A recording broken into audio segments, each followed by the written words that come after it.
morning and welcome to another UK University Admissions Clinic. Right, before Instagram notifies you that you're about to come online, can I just ask you some questions? Right, first of all, I've got two kinds of chilies, can you see?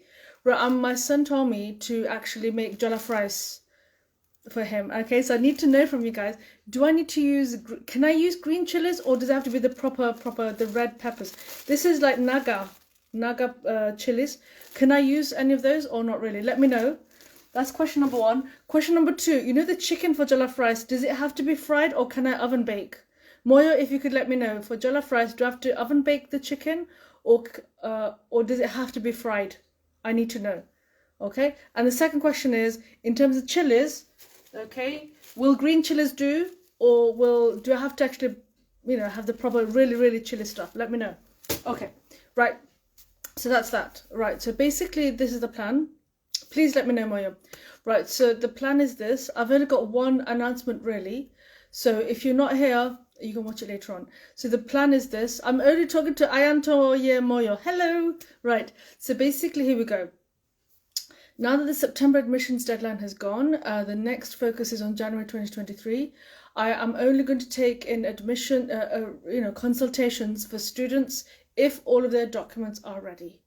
If they are not complete, the chicken has to be fried. Really? I'm on a calorie deficit diet. Do I have to fry the chicken? Oh, okay. Right, okay, so I have to fry it. Oh, I didn't want to fry. Okay, thank you. I Antonia me. Okay, fine. I have to fry the chicken. I didn't want to, but okay, the son wants it, so I think I'll have to. Thank you. Right, so basically, another thing which I wanted to say was, if you'd like a January admission, not a problem. So what I'd like you to do, my friends, is this. Only approach me if you have all the documents ready. If they're not ready, don't bother, because the whole point is the deadline, in terms of timeline, it's very narrow and short for a January admission, because my plan is to make sure that you are unconditional offer ready. You heard me. I want you to be unconditional offer ready. What does that mean? That when they see your application, they will love you so much that they'll say, okay, we want to give an unconditional offer. Please go to the next stage. So what I'm advising you and requesting you is only approach your agents, or it could be me in your case if you'd like me to help you. Make sure all your documents are ready. If they're incomplete, wait until you've got all of them, and then you submit it all together and send it to me by email or DM me direct, not a problem. Okay, so that you're offer holder ready. That's what it is. Right, next question is, next point is, on next week, you've actually got a massive treat. We've got, rather than giving you reels and reels, I've actually got a very special guest on Monday. So you'll know about my guest. It's an old friend of mine. So we'll be doing a collaboration on Monday, but you'll know about it in my stories tomorrow. And I hope you're free Monday afternoon, 6 p.m. Nigerian time, UK time. It's the same now. So if you're free, that'll be great for you to come. Also have another guest on Friday from De Montfort University. I'm still waiting for her to confirm. She's confirmed, but I just need to double check with her. That'll be a really helpful webinar for you. Okay, right, so that's my two things. Now, I've actually got a timer, so I've set myself a timer. So let me just start the timer. Okay, so I've set it to 10 minutes. Do you have any I'm here for you. Do you have any questions? Now is the time to ask a question. I've set the timer for 10 minutes. Does anybody have any questions? Okay. Right, all these people, I know these people, so yes, that's fine, that's brilliant. I'm glad that you're here. You're just checking up on me. I will look at your messages. This week has been a rather tumultuous week for me. So now I'm back into working, but it's been quite a tough week for me. So that's why I will look at your messages, Watches World Concepts. I know what you're talking about, and your friends' emails. Right, any questions? Just talk to me, guys.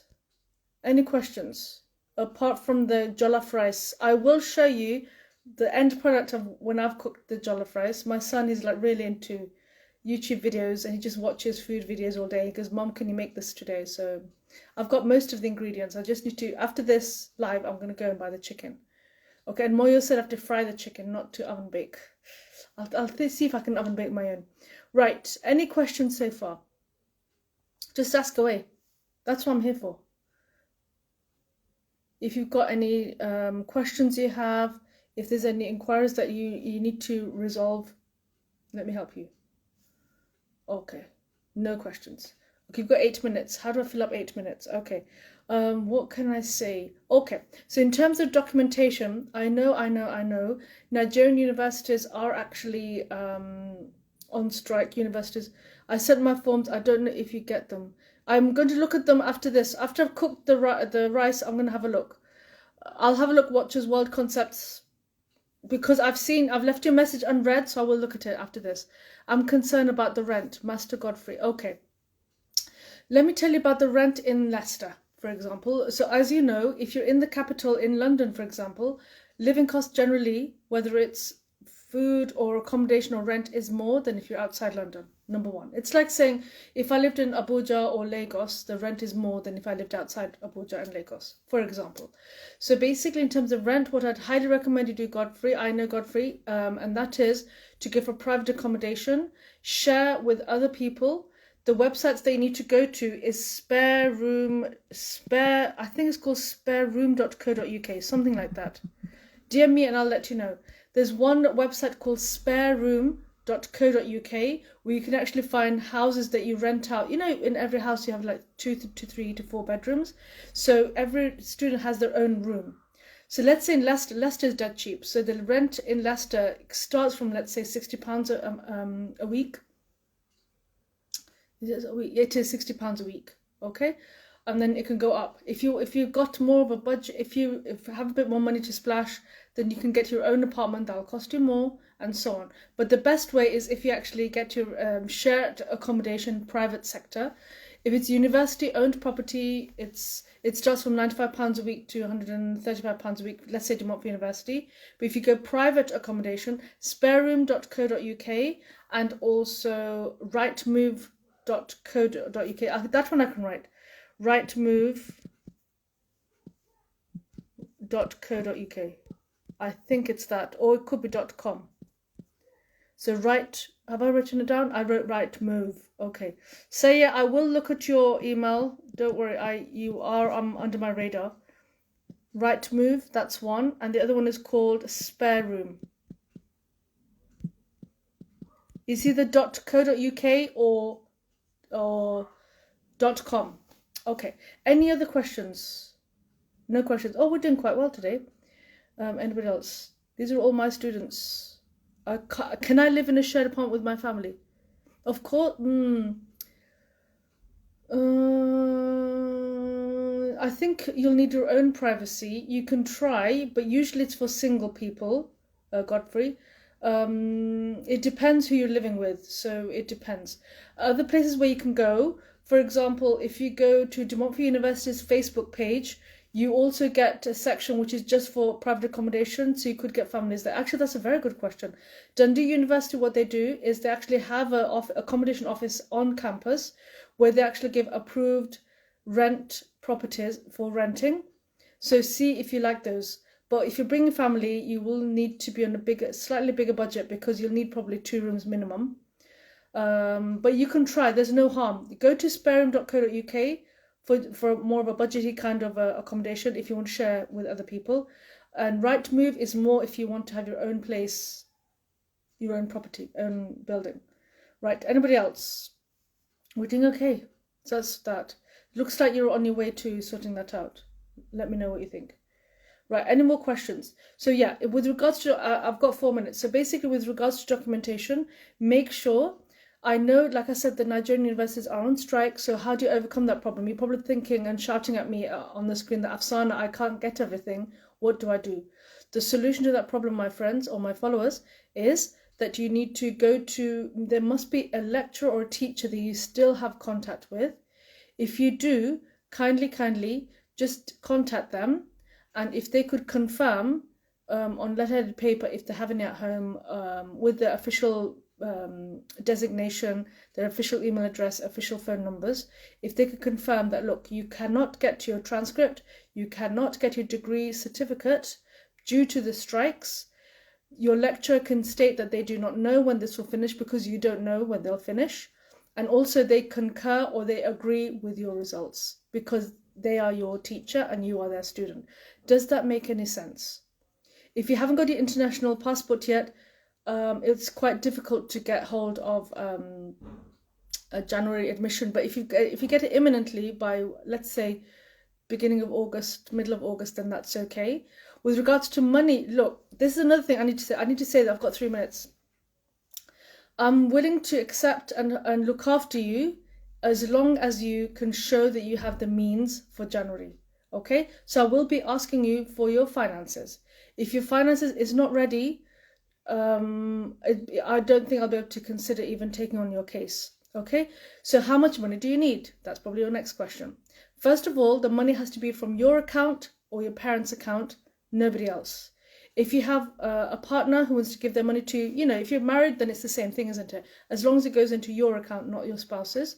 If it's a rich uncle, rich granddad or whatever, that's different. Then the money has to go into your account.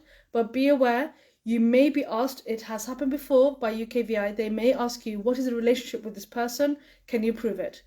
Okay? Be prepared for that. That's happened to me. It could happen to you. Right, so that's that. Finances, minimum.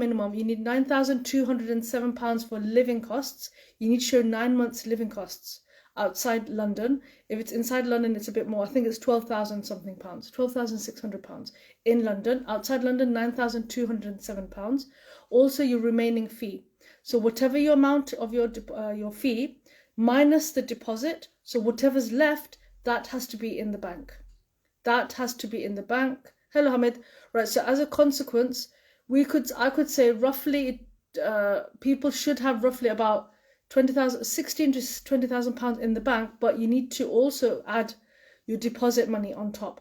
So let's say, ballpark figure, 20, and then probably another few £1,000s, depending on the initial deposit for the university. If you would like me to work with you, there are some universities where they accept £3,500 deposit. There's even one university for a £1,000 deposit, no scholarships, but the rest of the money has to be in the bank. So can you see, it doesn't matter which way the initial deposit is, the money has to be in the bank. Okay? Right. Does that help? So you need to be able to show that you've got the means financially. Also, I may speak to your sponsor just to get their consent, that are they happy and willing to give that money for you for your course. Okay, right, I hope that was helpful. Anything else? I'm waiting for you lot to ask me questions, but you don't have any. No questions. Okay, not a problem. That's okay. Maybe I've answered all of them, maybe. Okay, so I hope you have a lovely weekend. Please wish me luck. I'm going to make jollof rice now, first time in my life. And I've been told by Moyo I have to fry the chicken. And nobody's told me if I can use green chilies or if I can use these chilies. Someone needs to tell me. Right, because I'm Asian, we always have green chili in the house. But the other one, they're like really... in my culture, we have the chilliest chili. It's called the Naga chili. It's really chilly, and I actually freeze them because I don't want my kids to touch them. Anyway, why am I talking? Right. Sayo lol. Okay, thanks. So can I use green chili, Sayo? Just tell me, can I use green chili in jollof rice? Anybody? Ibrahim, can I use it? Green chili instead of the other one? Someone tell me, because I don't want to use the other one because it'll just burn their stomachs and their tongues. Does jollof rice have to be really, really chilly, or can it be normal spicy? Nobody's talking to me. Okay, right, so what I'm going to do is I'm going to cook it now. Wish me luck. I'm just going to go to the butcher's now, get the chicken, start frying it. I don't want to fry, but we'll have to fry it. Good luck with the dough. Thank you. I'll show you the results. I hope it works. And also, with regards to admissions, I know I have been a bit slow this week. I know. That's why I've left your messages unread, because I'm not going to read it until I've actually dealt with it, and then I move it to read. So that's the reason. Okay. All right, then. I wish you all the best. Have fun and be safe and stay hydrated. Until next time, my friends, take care. Bye-bye. Peace.